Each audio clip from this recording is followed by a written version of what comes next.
Hello everyone, in this video I'm going to show you how you can create 3D multi-level game using the AI tool. So here we go. So to create a 3D multi-level game, we require two things. One thing is the any code editor and another thing is AI tool.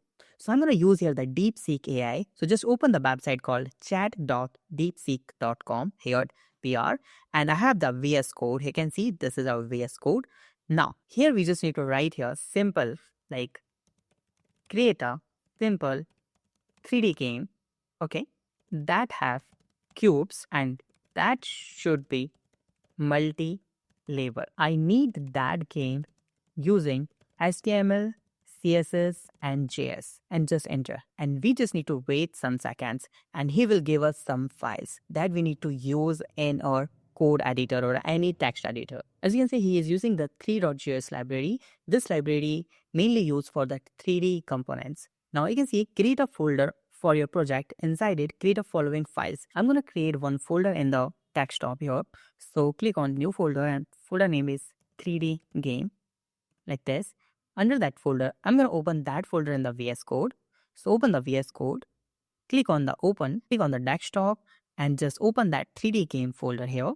Now this folder is blank. So I'm going to just click on the new file and just use the text file here. Now let's go to the DeepSeek. You can see the HTML file. Okay. Now let's just copy that. Okay. You can see index.html. So open the VS Code, just paste that and save that file as index.html.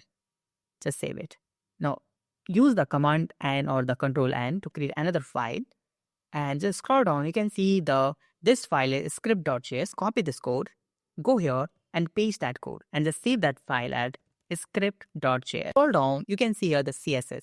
So just copy this, open the VS Code again, use the control N for a command N for a new file, just paste that and just save it for us. CSS style.css. Now we have 3 files in that folder. I'm going to open that folder and you can see the next file. Just open it, how that will work.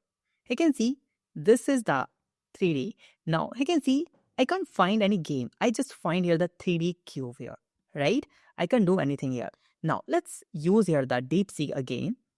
In that DeepSeek, we can say here, I can find here only 3D cube, not a game. I need a game to play. Okay, please update the code. And let's see how that will update the code. You can see you're right. The previous example was more of 3D visualization. You already know that. Okay, so let's wait some second. Let's copy that HTML code again. And let's go to the VS Code and paste that code in our files like this. Style, I'm going to just copy this and just paste it. Now for the JS he's writing, just copy it and update that code in our VS Code here like this. Now I'm going to just open that file again. Now I'm going to open that index.html file again. Let's see how this will work. Oh, fantastic. Now you can use here the arrow key to move it like it. Oh, it's down. Let's click on restart. Wow, it's down. Oh, amazing. That created an amazing game. Wow. Maybe there's some stairs or something. Oh, yeah, it's stairs. Wow, I really like that game. Wow, that's fantastic. You can make that UI is much better, you know. Thank you so much for watching this video. This is the really amazing game. If you have any doubt, you can ask me in comment. Thank you so much for watching this video. Have a nice day. Be safe. Bye-bye.